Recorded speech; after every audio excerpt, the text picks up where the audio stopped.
here, and tonight we're going to talk about a true crime case, and this is the case of the torso killer. And yes, I wrote my notes out by hand. So this case is messed up. Let's start with a trigger warning. Okay, so if you don't like hearing about, or it's not something that you can deal with, sexual violence or things like that, graphic details, then just don't watch this video. If you don't like anything that is detailed or in-depth and has violence or anything like that, this is not the video for you. I mean, he's literally the torso killer. So, with that being said, let's take a moment also to acknowledge the fact that, yes, I go into a lot of detail, but these were real people, and they actually died. And just take a moment to hold space for the fact that they were people, and that they are humans that passed away, and just hold a space for that acknowledgement. And with that, I'm going to go ahead and get into the case. So, Richard Francis Cottingham, and I apologize for the background noise. I'm right by a vent. It is what it is. So, Richard Francis Cottingham was born November 25th, 1946. His crimes spanned 1967 to 1980. He was apprehended at like 31 years old, May 22nd, 1980. He grew up in the Bronx, Mott Haven, and then moved to Riverdale, New Jersey in 1956 when he was like around 10. That was like, he moved from Mott Haven to Dumont, New Jersey. And then from Dumont, New Jersey in 1948, 8 years later, his family moved to Riverdale, New Jersey in 1956 when he was around 10. I apologize for the confusion there. He grew up middle-class family, one of 4 children, the eldest. He had 3 younger sisters. He was described as being close to his mom. His childhood was depicted as idyllic. That his family environment was healthy. No indications of any abuse in the family home. He was seemingly well adjusted. He seemed sexually adjusted, according to whatever it was I was reading. That's how they described it. I thought it was funny. But when he was 4 years old, there was some kind of accident. I think he was hit by a car and suffered some potential brain damage, and that this could have been related to his increased aggression. So, his frontal lobe.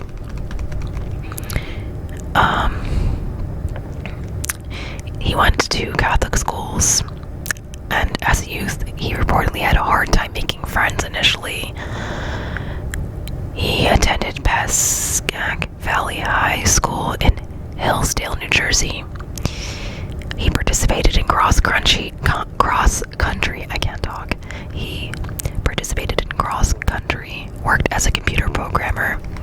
After working in the mailroom at Metropolitan Life with his father, he became a computer operator, worked his way up, and he worked there from 1964 to October 1966. Then he was hired by Blue Cross Blue Shield and worked there until the time of his arrest. Some claim he and Rodney Alcala worked at the same location at one point. Rodney was the dating game killer who said something like, "Peel me." It's really creepy. in 1970, Cottingham married his wife, I think it was Janet. They married at Lady Lord's. They had 3 children together, and they lived in New Jersey, 30 minutes commute from Manhattan. He did end up renting an apartment in the city. When his wife thought he was working nights, he was not. He was his own kind of working. He stalked around Times Square targeting sex workers, luring them into hotels, and then raping and brutalizing them, so on and so forth, and just basically playing out his violent, sadistic fantasies on them. He's said to have had an early fascination with bondage, porn. I think this is according to his own statements. Some sources have said that he is an ephebophilic serial killer, but he didn't just kill those between 15 and 19. That was mentioned that was his preferred age group. Maybe it is, but he did also attack and kill women that were not just 15 to 19. Cottingham exhibits predatory violence, targeting specific locations and specific victims, luring his victims to hotels or to his vehicle. A lot of luring to his vehicle in a lot of his earlier killings. He is arrogant and highly intelligent. He was mainly an organized type of serial killer, based on killing there in one location and then dumping in a separate location for the most part, and then storing of trophies in the basement. Let me see. Sorry, yes, they're handwritten notes. Also can see organization and how he posed as law enforcement before overpowering his victims in some cases. He removed certain body parts to delay or deter victim identification. Sorry, my nose itches. Or right above it. Sorry. In terms of Cottingham's psychopathy, he is absolutely a psychopath, callous, and his casual nature when describing his crimes, just very cavalier about everything. It's no big deal. Just a little stab. I don't know if that's exactly how he worded it, but in interviews when he talks about stabbing women, he goes out of his way to really minimize the fact that he's stabbed people. Oh, it's no big deal, just a little poke and prod. It's that's not what you did, but okay. And yes, he exhibits those risk-taking behaviors, gambling in jail for one thing, and then his aggression, and just the fact that nothing in his environment or childhood explains him being molded into this type of person, which would have made him a sociopath. He's much more of a psychopath, because it's not environmental. He was born this way. He grew up in a loving family. The world didn't make him this way. He was born this way. I've been taking class on criminal behavior, so I decided to include some of the concepts. I had to do a presentation, and I did my presentation on this serial killer, so I thought I would also include some of the information from my presentation, because it was kind of fun. Yes, I have a weird sense of fun. Whatever. I think it's cool. But, to each their own. We can see his arrogance throughout his interviews, coverage of his crimes themselves, and the crimes themselves. Once said, all serial killers, not one been like me. Not been one like me. He is charming, manipulative, and lacking in empathy. So he falls into the category, Cottingham would, according to FBI classification, likely fall into the category of a hedonistic serial killer due to his array of paraphilias, use of mutilation and torture, his dismembering of victims for sexual gratification, and his escalation of violence. So also later going on to decapitate his victims in some of his New York crimes, which led to the moniker Torso Killer. Also referred to as the New York Ripper, Times Square Killer, Butcher of Times Square. I would also argue he meets criteria for the category of power and control serial killer type, given the pleasure he gains from torturing and killing his victims, and the sense of control it provides him in terms of like Dietz typology. I would consider him a lust murderer, a psychopathic sexual sadist, where serial killing provides, I'm losing my place, pleasure in both the murder and torture of their victims sexually. Paraphilias, his killings are sexually deviant, ritualistic, compelled to perform for his sexual gratification. So like fetishistic crimes. He exhibits sadism.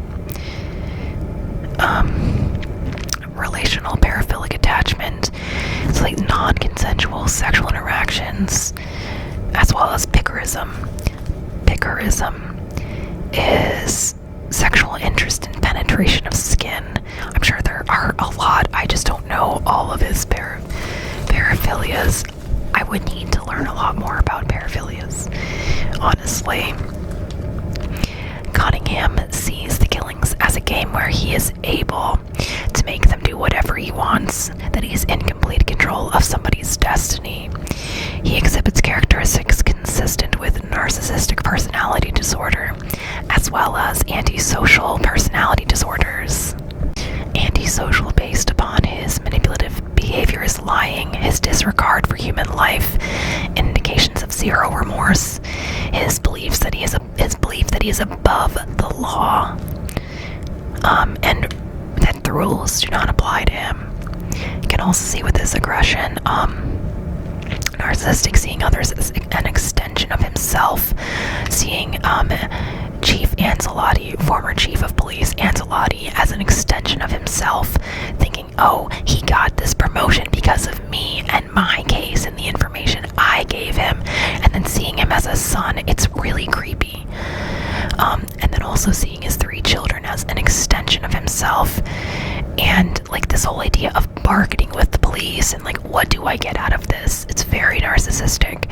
But in terms of his children, so one of the things he talks about in interviews and stuff is like he didn't want, and like according to Ancelotti, he didn't want the information public. Like a lot of the stuff, he didn't want his kids to know how much of a monster he was, because his kids are an extension of him.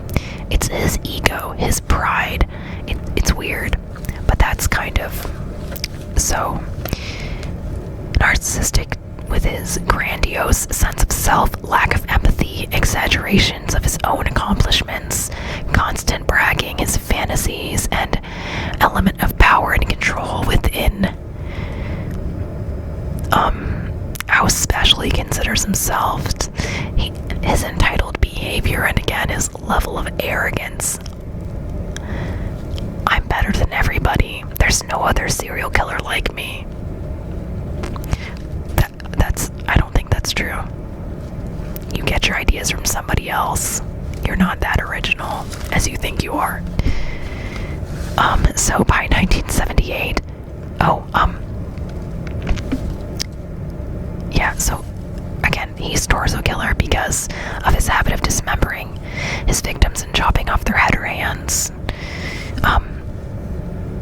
And if you want to read about him, there are books by Rod Leith and some other things I mentioned later. So anyways, by 1978, his wife Janet files for divorce. She claimed he abandoned them, she and their 3 children, because he's staying out. And she also claims mental cruelty. Cottingham is now 77 years old, by the way. He is at Southwoods State Prison in Bridgeton, New Jersey. He's said to have killed at least 18 victims, according to former chief of police So what we know of is, the first we know of is that of Nancy Vogel in 1967.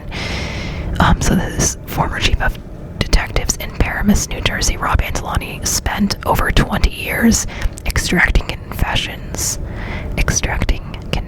from him. Worked with him since beginning in 2004. Obtained Nancy Vogel's confession in 2010. In a 2009 interview, Cottingham made claims of being responsible for 80 to 100 perfect murders, as he calls them. Even after retiring, Anzalone continued corresponding with Cottingham, and when Anzalone was promoted, he told him he was proud of him and saw him as a son, which is just hella creepy. In the Torso Killer documentary, he talks about having to buddy up to him and how disgusting it makes you feel, as well as having to go home to his family after that and take a shower and just the filth, and having to put that aside, and having children, right, and a daughter around the age of one of his victims when hearing about this case. Like, I believe it was when he was learning about Jackie. Jackie was 15. I think he had a young daughter, so it horrified him, and he had to hide these reactions and not show it on his face to keep him talking, maintain that trust with this psycho serial killer. I mean, years doing this, it's impressive to me. So let's see, it's a 2-part series, Torso Killer. Anzalone focused on cases in and around Bergen County, and he talks about it in it. They were cold cases with victims between 13 to 29 years old. So, had a number of suspects that he was looking at that maybe he thought had committed these crimes, but, I think Joe Gallagher, I can't read my own handwriting. Yeah, so Joe Gallagher, Robert Reldon, and then another man, Raven Alves or something, but had not been able to rule out Cottingham. So, sorry for all the noise. He was looking at 12 cases, all dumped in Bergen County, and he thought maybe he was responsible for some of them. So Cottingham was convicted in 1980 of killing 5 women, 3 in Bergen County and 2 in NYC. He was in prison for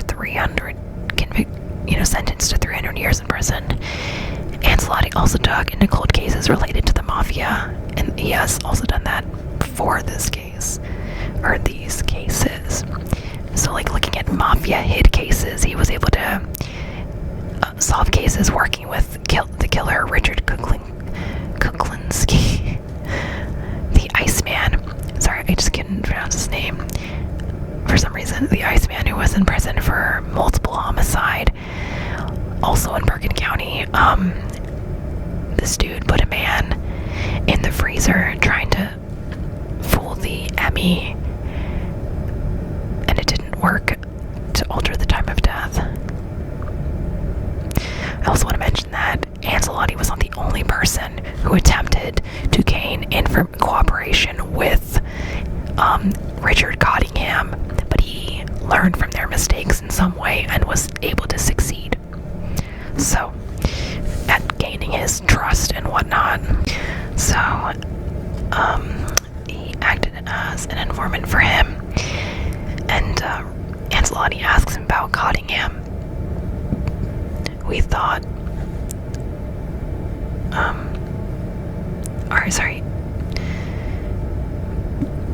he hates him for what he did to women, basically. Kuklinski hated Cottingham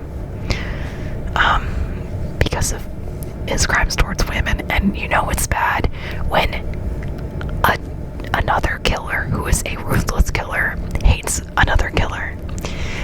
So, in 2003, Ancelotti becomes a sergeant. He's put on a special investigation squad and began to pursue these cases in his spare time. So Iceman was 3 doors down from Cottingham in prison, where he's being housed was the same wing of the prison.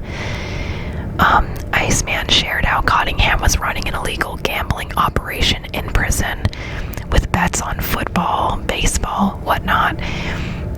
It's like an illegal lottery, and they used this as an excuse to raid his cell the morning after Super Bowl Sunday, and this is how they got his attention, and eventually they got him to work with him. I can't remember all of the details, but like that's kind of the gist of it.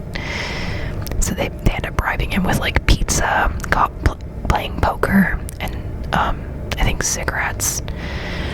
So when they meet with Cottingham, he hints at a victim who had children. Only one of the 12 he was looking at had children. Nancy Vogel. Cottingham disclosed it being 3 blocks from his house, and she had children. This was on a day offered called Queen for a Day. A day one can share about a crime and not be prosecuted. Nancy had 2 bags of groceries in her trunk from Valley Fair. She was found in her back seat. Her vehicle was a Wrangler. She was strangled. So not all the victims here were sex workers. Nancy was not a sex worker. A lot of the earlier killings were ones of opportunity.